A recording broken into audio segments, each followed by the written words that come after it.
Hi friends, मी राहुल आणि trip चॅनलमध्ये आपलं स्वागत आहे। सो हा आमचा तिसरा दिवस आहे गोव्यातील। सो आजचं शेड्यूल असं आहे की मी आत्ता जाऊन फाउंटेनियस पाहणार आहे। युनेस्कोने 1984 मध्ये या भागाला हेरिटेज झोन म्हणून घोषित केलं आहे। सो हे एक नवीन आकर्षण आहे गोव्यामधील। चेकआउट माझं 11चं आहे आणि माझी ट्रेन आहे मडगावहून 2:40 जनशताब्दी। तिला इकडे ॲक्च्युली करमाळीला थांबा नाही आहे। त्यानंतर आपण प्रवास करणार आहोत विस्टाडोमने आणि माझी पहिलीच वेळ आहे विस्टाडोमने ट्रॅव्हल करण्याची। सो मी पण खूप एक्साइट आहे। सो चला सुरुवात करू आपण आपल्या आजच्या ब्लॉगला। फाउंटेनियस ही गोव्यातील पोर्तुगीजांनी वसवलेली वस्ती आहे आणि आजही तिथे बरेच लोक पोर्तुगीज भाषेचा उपयोग करतात। सो मी आता आहे फाउंटेनियसमध्ये आणि माझ्या मागे दिसतंय ती आहे विशिंग वेल। खूप भारी एरिया आहे आणि असं वाटतं कोणत्या तरी वेगळ्या देशात आलो आहे।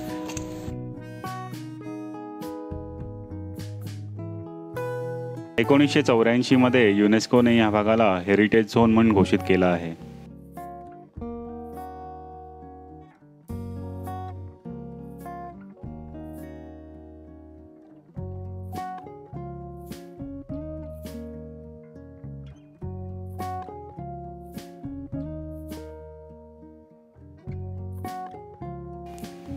प्री वेडिंग शूट करून घेण्यासाठी बऱ्याच कपल्स आणि फोटोग्राफरसाठी हा एक नवीन हॉटस्पॉट झाला आहे।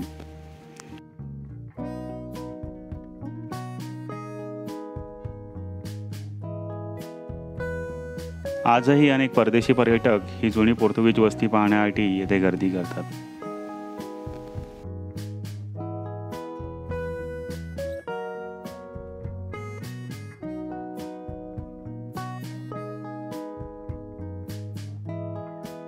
इथली घरांची विशिष्ट ठेवण आणि त्यांची रंगसंगती हे इथल्या आकर्षणाचं मुख्य केंद्र आहे।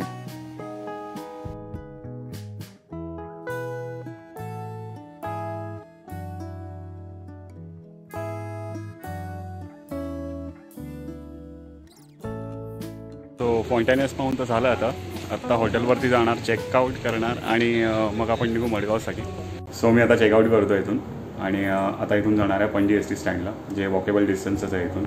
आणि तिथून शटल सर्व्हिसेस आहेत, त्या मला सोडतील मडगावला आणि मडगावहून परत ऑटो करून मडगाव रेल्वे स्टेशनला जाणार आहे। कारण डायरेक्ट ऑटोवाले आणि टॅक्सीवाले 1000 रुपये, 1200 रुपये, 1400 रुपये असं काही हवं ते मागतात। सो बघू, मी हा एक पर्याय निवडलेला कारण ट्रेनला तसंही अजून 3 तास अवकाश आहे। So let's start.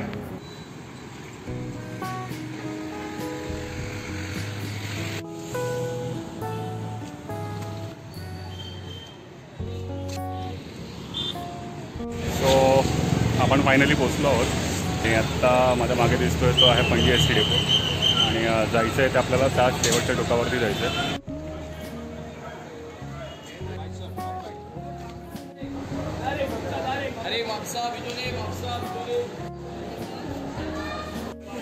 So finally बस भेटली, जागा पण भेटली बसायला।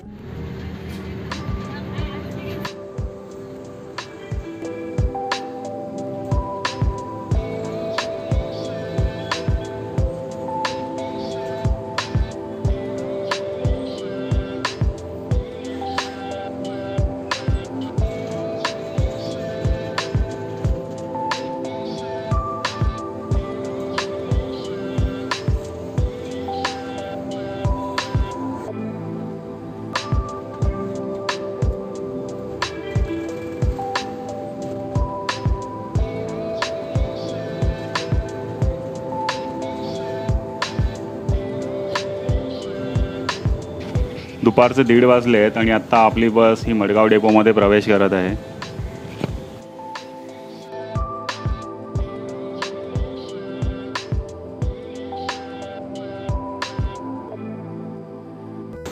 आता मी पोचलो मडगाव एस टी डेपोमध्ये। मला पाहावे लागेल एकदा ऑटो, पण एक तास 10 मिनटं शिल्लक आहेत पोचायला।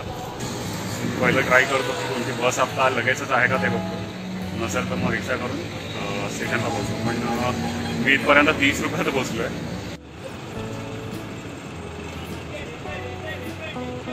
तो ही कनेक्टिंग बस भेटली मला आता, जी मला आता रेल्वे स्टेशनला सोडणार आहे। 1:30 वाजलेत आणि 1-2-5 पर्यंत मला यांनी सांगितलं की ते रेल्वे स्टेशनला पोहोचवतील आपल्याला।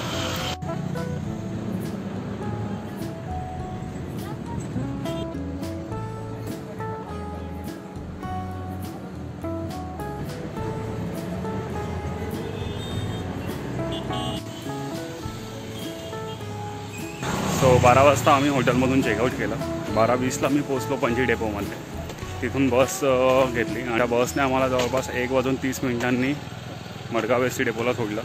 मडगाव एस टी डेपोवरून जी बस होती कनेक्टिंग ती 1:45 वाजता सुटली आणि तिने 2:05ला या पॉईंटला सोडलं. आणि इथून आता फक्त 300 मीटर चालायचं आहे.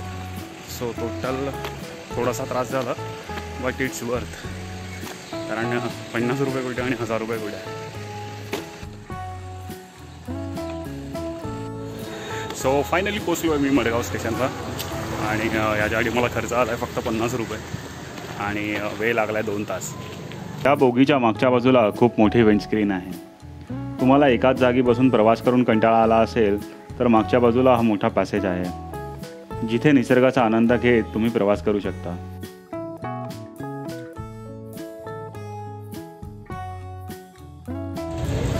सो ट्रेन फुल स्पीडमध्ये चालली आहे आणि तिचा स्पीड आता मेजर आहे 109, 108 मध्ये धावते.